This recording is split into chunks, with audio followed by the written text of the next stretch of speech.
Hello, hello, hello, hello! This is your Miss Universe 1981! It's Marimar Vlog and welcome to this video. At this video po ay pupunta tayo sa Hinaguan Farm because it's been a while hindi ako nakapunta.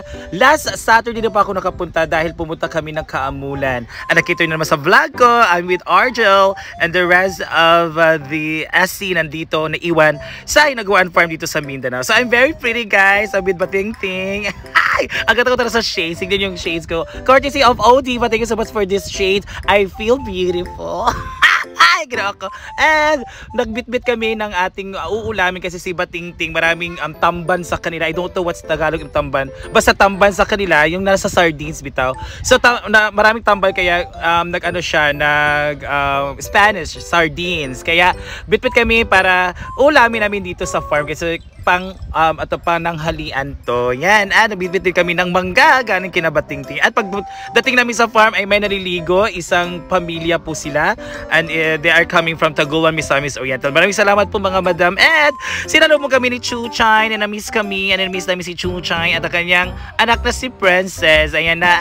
Tumatakbo si Chuchay kay Bating Ting. Ganyan talaga siya pag dumating kami, no? Pag nakilala niya or na-acknowledge niya yung isang tao, talaga pupunta si Chuchay. Ayan na si Scarlett and the rest of the SC. Ayan, nakagaw si Between to Life dahil they are taking their lunch. Ayan si Yaya Hana and si Sir Danny Simon at si Rhea Filomena of course andito. Andito din si Amanda and si Jefford. Kami lang dito mga tao sa farm, mga naiwan dahil walang mga love life. Ay, charot. And of course, yung pinadalan kami ni Ate Celine ng lamang loob ng baka and some meat and some frozen goods. So niluto po ni Rhea Filomena itong lamang loob ng baka. So tinatawag namin itong pakla. Yan ang dinala namin ni Bating Ting, ang kanyang Spanish sardines na low-key lang kasi it's tamban. So ting tamban po ngayon it's 30 pesos per kilo. At yung mangga nila, so nagtipak-tipak siya kasi kinuha lang niya, sinungkit lang niya sa kaway kaya nahulog daw sa bubong. Ay, gano'n. Ayan, si Britney parang feeling babae talaga siya sa kanyang duster. And after namin mag-lunch, ay nagpakulay kami courtesy of Katish TV. Ayan si Ansing, si Sir Danis. Ayan, nagpakulay pa kami para man maiba namin yung look namin. And si Britney to life, a pack. And of course ako, diba? I'm very beautiful. Ang slim ko talaga. Ay, gano'n ako. Parang mapapinatal. Ang laki ng tiyan. Parang feeling ko 8 months na to. Ay, gano'n ako. 8 months na ang butiti. So after pagbabad ng ating color dito sa ating hair, ay pwede na siyang waswasan sa tubig. So punta tayo ng Ilog, Pasig, charot. Punta tayo sa Hinaguan River. Yan, which is the water is mineral water. At dito kami sa part kung saan hindi siya masyadong mainit, no? Naka-canopy po yung ating mga trees dito. May itong Gimelina, may itong Talisay dito sa side sa ating river. Ayan na. And binawasasan na namin ang amin mga buhok para mawala yung color. Para makita nyo na kung anong color ng ating hair. Mamaya makikita nyo po. Parang hindi naman siya masyadong klaro ngayon kasi kailangan pa siyang hugasan. So lumipat kami doon kasi maraming mga pansit, parang maghugas ng mga pinggan yung mga customer ting dyan. Basta may mga pansit doon. So dapat maraming fish para kumain ng pansit. Fish! Ay, gano'n. Dito kami sa parang jacuzzi, di ba?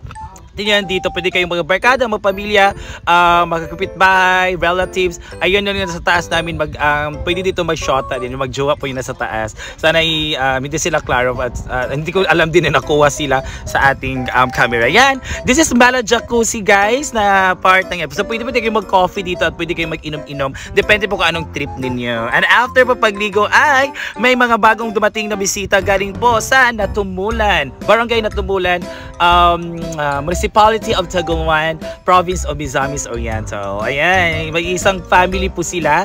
Hindi sila nag-cottage, mainit din sa cottage din. Wala pang masyadong mga kahoy. So dito tayo sa side sa ilog kasi malamig. Ayan na ang first customer din natin. So after that ay bibisitahin natin, after pagligo bisitahin natin yung mga area na dito sa Hinaguan Farm. So andyan po ang ating canteen na walang katao-tao kasi it's weekdays kasi. Yan ang ating mga tanimento ng mga tanglad. So welcome to the garden of Hinaguan Farm. Ito yung bago, ito yung patuhan na nagiging garden na. So yan, hindi pa tumubo yung ating Chinese kangkong. We also have, yan, may tumutubo na rin na mga 5 fingers, may tumutubo na mga alugbati, may tumubo na rin na mga cucumber. Meron din nating mga talong, ayan, at pichay. At sa other side naman, ay kakamustahin natin ang ating fish pan. Ayan, so maliliit lang po yan ang iwan kasi kita nyo naman last month, in-harvest po siya dahil marami pong putik, kinuha na siyang putik. Kaya ang mga naiwan po yung mga maliliit, mga himbis, yung mga maliliit na tilapia. So dadami din yan kasi mag-anak at mag-anak din sila. Ayan na, nakita nyo naman, if it's clear, maliliit pa talaga ang nandito. Ayan, so very happy kasi kumakain sila. So binaugan natin. And doon naman sa side, yan, kung clear sa inyo yan, yung dalawang yan, yun po ang malalaki nating mga colorful na basta colorful na fish. Ay, ginawa ko. Fully colorful na tilapia. Dito naman ang ating part ng okay sa business sa atin ni Brenda. Yan, mga t-shirts, mga shorts, mga loot bag. So, available pa po dito sa ating Charin's Okay-Okayan. At dito naman sa site ang ating tindahan. So, makita nyo naman tindahan, no? Na maraming laman. So, umaasenso talagang tindahan. Diyan naman yung table na mag-accommodate sa inyo sa inyong entrance fee. 20 pesos lang po. So, dito naman na part, hindi siya masyado maraming tao kasi it's weekdays. Kaya walang masyadong katao-tao ang ating mga A-houses. So walang mga nag-occupy.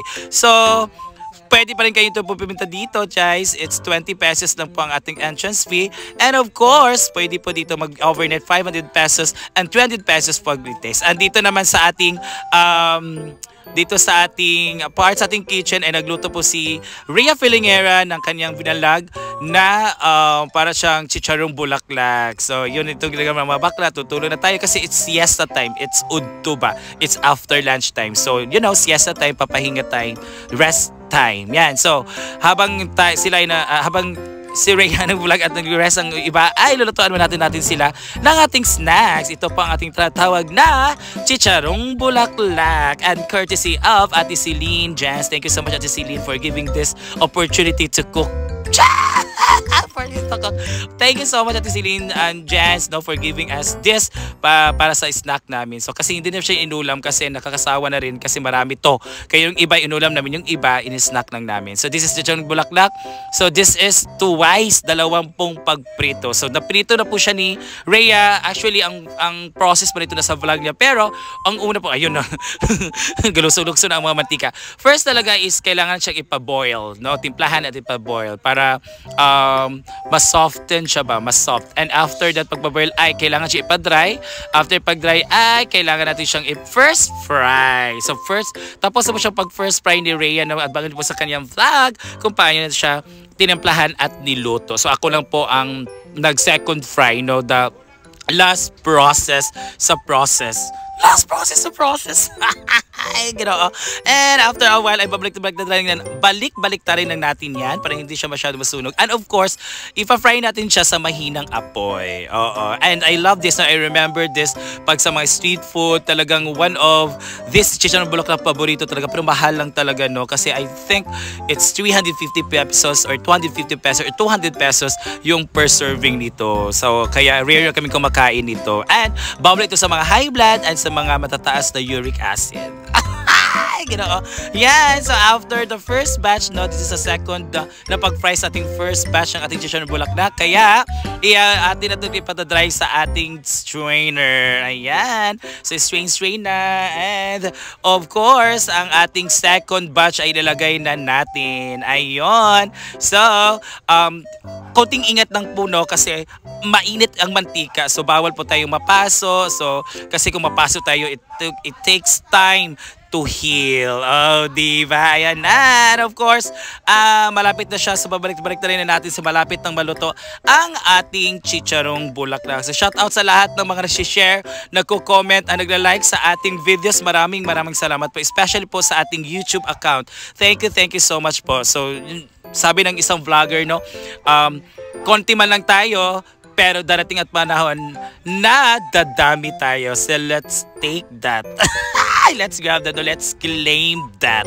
Ayan, so hinaon ko na ang ating last batch. In-off ko na rin ang stove. And of course, sabik na matikman ng mga akla ang ating snack na chicharong bulaklak. Kaya nasa titikman na natin ang one piece only and itong suka na tinimpahan ni Rhea na maraming spices or maraming aromatics. Yan. Oh, ang sarap. Oh my God. Kain na kayo dito. Pero sa lahat po ng kakain dito, moderate lang po dahil bawal po sa high blood at sa mga matataas na uric acid. So super sarap po ng timpla ni Rhea. And thank you so much for watching, guys. And see ya on my next vlog.